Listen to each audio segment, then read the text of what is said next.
A block of 1 kilogram lies on a horizontal surface in a truck. एक block है जिसका मास जो है वो 1 किलोग्राम है। ये एक हॉरिजॉन्टल सरफेस के ऊपर है ट्रक के अंदर। सो कंसीडर करते हैं कि ये वो सरफेस ऑफ ट्रक है जिसकी बात चल रही है। इसके ऊपर एक ऑब्जेक्ट रखा हुआ है। ऑब्जेक्ट का मास 1 किलोग्राम। ऑब्जेक्ट का मास 1 किलोग्राम है। The coefficient of static friction between the block and the surface is 0.6। तो यहाँ पे आने वाला कोइफिशिएंट ऑफ फ्रिक्शन का वैल्यू 0.6 दिया हुआ है। What is the force of friction on the block if the acceleration of the truck is 5 metre per second square. तो हमको मालूम करना है कि इस ब्लॉक पर एक्सेलरेशन की वैल्यू क्या होगी अगर acceleration of the truck is 5 metre per second square. So मान लेते हैं ट्रक सामने की डायरेक्शन में 5 मीटर पर सेकंड स्क्वायर से मूव कर रहा है।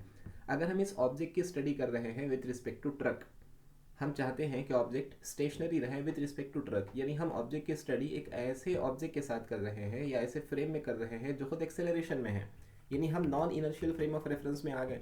जब हम non inertial frame of reference में आ जाएंगे तो हमको उस ऑब्जेक्ट पर सूडो फोर्स लगाना पड़ेगा। अगर ट्रक का एक्सेलरेशन सामने की तरफ 5 मीटर पर सेकंड स्क्वायर है, उसका सूडो इफेक्ट ऑब्जेक्ट पर पीछे की तरफ लगेगा 5 मीटर पर सेकंड स्क्वायर का एक्सेलरेशन, और फोर्स आ जाएगी mass into 5 metre per second square के बराबर। ठीक है ना। यानी अगर हम इसकी एफबीडी बनाएं तो ये हॉरिजॉन्टल सरफेस, ये ऑब्जेक्ट, इसका मास है 1 किलोग्राम।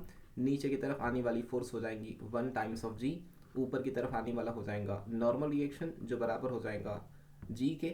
इस तरफ पीछे की तरफ फोर्स लगी, मास की वैल्यू है 1, एक्सेलरेशन की वैल्यू है 5, यानी ऑब्जेक्ट पीछे जाना चाहता है। इस सरफेस की रफनेस की वजह से यहाँ पे सामने की तरफ फ्रिक्शन लगेगा, राइट। यहाँ सामने की तरफ फ्रिक्शन लगेगा और फ्रिक्शन का फॉर्मूला होता है mu times of normal reaction. Surface के बारे में उसने कहा कि सरफेस से आने वाला कोएफिशिएंट ऑफ फ्रिक्शन 0.6 है। नॉर्मल रिएक्शन को लिखा जा सकता है, नॉर्मल रिएक्शन बराबर हो जाएगा जी के, और जी का वैल्यू अगर हमने 10 ले लिया तो ये वैल्यू आ रही है 0.6 टाइम्स ऑफ 10। यानी समझ में आया कि फ्रिक्शन का वैल्यू 6 न्यूटन होना चाहिए। लेकिन ध्यान देना, ये फ्रिक्शन नहीं है, this is maximum possible friction. ये लिमिटिंग फ्रिक्शन का वैल्यू है। इतना ज़्यादा से ज़्यादा फ्रिक्शन आ सकता है, इससे कम भी आ सकता है। इससे कम कब आएगा? जब अप्लाइड फोर्स की वैल्यू फ्रिक्शन से कम होंगी। अब हम बात करते हैं अप्लाइड फोर्स की।